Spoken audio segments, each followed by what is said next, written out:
ಈ ಒಂದು ತರಗತಿಯಲ್ಲಿ ದೇವರ ದಾಸಿಮಯ್ಯ ಅವರ ಭಕ್ತನ ಮಠವೆಂದು ಭಕ್ತ ಹೋದರೆ ಎಂಬ ವಚನದ ಬಗ್ಗೆ ತಿಳಿದುಕೊಳ್ಳೋಣ. ಅದಕ್ಕೆ ಮೊದಲು ವಚನಕಾರರಾದ ದೇವರ ದಾಸಿಮಯ್ಯ ಅವರ ಪರಿಚಯವನ್ನು ನೋಡೋಣ. ದೇವರ ದಾಸಿಮಯ್ಯ ಅಥವಾ ಜೇಡರ ದಾಸಿಮಯ್ಯ ಕನ್ನಡದ ಮೊದಲ ವಚನಕಾರರಾದಂಥ ದೇವರ ದಾಸಿಮಯ್ಯ ಅವರ ಕಾಲ 11ನೇ ಶತಮಾನ. ಇವರ ತಂದೆ ಕಾಮಯ್ಯ, ಇವರ ತಾಯಿ ಶಂಕರಿ. ಇವರ ಜನ್ಮಸ್ಥಳ ಯಾದಗಿರಿ ಜಿಲ್ಲೆಯ ಸುರಪುರ ತಾಲೂಕಿನ ಮುದನೂರು ಗ್ರಾಮ. ಇವರ ಅಂಕಿತನಾಮ ರಾಮನಾಥ. ಇವರ ಪತ್ನಿ ದುಗ್ಗಳೆ. ಇವರ ಕೊಡುಗೆ ನೇಕಾರ ವೃತ್ತಿಯನ್ನು ಅವಲಂಬಿಸಿದ್ದ ಇವರು ಪರಮ ಶಿವಭಕ್ತರಾಗಿದ್ದಾರೆ. ಸರಳ ಆಧ್ಯಾತ್ಮಿಕ ವಚನಗಳನ್ನು ರಚಿಸಿದರು.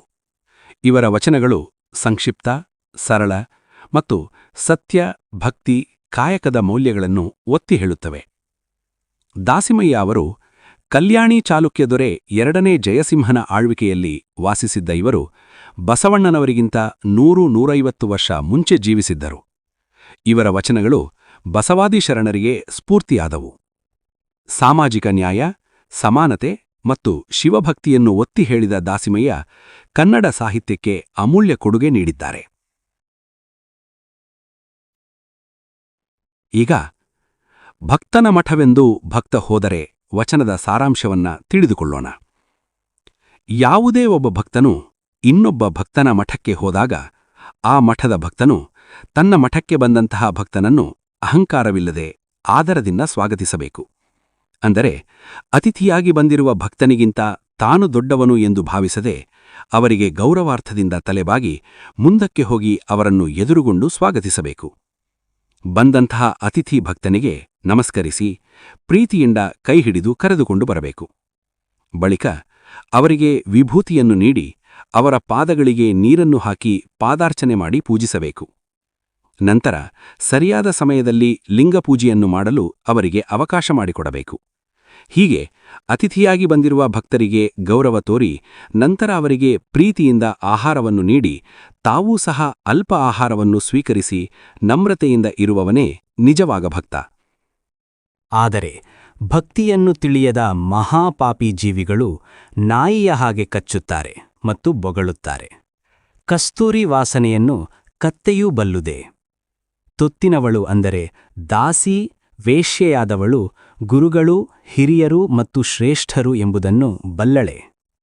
ಅದೇ ರೀತಿ ಭಕ್ತಿಯನ್ನು ಅರಿಯದ ವ್ಯರ್ಥ ಜೀವಿಗಳು ದೇವರನ್ನು ಹೇಗೆ ತಾನೇ ಅರಿಯಲು ಸಾಧ್ಯ? ಸತೀಪತಿಗಳ ಭಕ್ತಿಯ ಕುರಿತು ಹೇಳುತ್ತಾ, ಗಂಡ ಮತ್ತು ಹೆಂಡತಿ ಒಂದಾದ ಸಮರಸದ ಭಕ್ತಿಯು ಶಿವನಿಗೆ ಹಿತವಾಗಿರುತ್ತದೆ. ಗಂಡ ಮತ್ತು ಹೆಂಡತಿ ಒಂದಾಗದವರ ಸಮರಸವಿಲ್ಲದ ಭಕ್ತಿಯು ಜೇನುತುಪ್ಪ ಮತ್ತು ಅಮೃತದಲ್ಲಿ ವಿಷ ಬೆರೆತಂತೆ ಎನ್ನುತ್ತಾರೆ. ಒಟ್ಟಾರೆಯಾಗಿ ದೇವರ ದಾಸಿಮಯ್ಯನವರ ವಚನಗಳಲ್ಲಿ ಆಸೆ ಎಂಬುದು ಭಕ್ತಿಯ ಶುದ್ಧತೆಗೆ ವಿರುದ್ಧವಾದ ಹಾಗೂ ಶಿವನ ಸಾಮೀಪ್ಯಕ್ಕೆ ಅಡ್ಡಿಯಾಗುವ ಗುಣವಾಗಿ ಚಿತ್ರಿತವಾಗಿದೆ. ಆಸೆಯನ್ನು ಅಹಂಕಾರ, ವಂಚನೆ, ಲೌಕಿಕ ಲಾಭದ ಆಕಾಂಕ್ಷೆ ಎಂಬ ರೂಪದಲ್ಲಿ ಚಿತ್ರಿಸಲಾಗಿದೆ. ಆಸೆಯು ಶುದ್ಧ ಭಕ್ತಿಯನ್ನು ಕಲುಷಿತಗೊಳಿಸುತ್ತವೆ. ಅಹಂಕಾರದಿಂದ ಕೂಡಿದ ಆಸೆಯಿಂದ ಉಂಟಾದ ಅಹಂಕಾರವು ಭಕ್ತನನ್ನು ಸ್ವಾರ್ಥಕ್ಕೆ ಒಳಗಾಗಿಸುತ್ತದೆ. ಇಂತಹ ಆಸೆಯಿಂದ ಕೂಡಿದ ಭಕ್ತಿಯು ಶಿವನಿಗೆ ಸ್ವೀಕಾರಾರ್ಹವಲ್ಲ.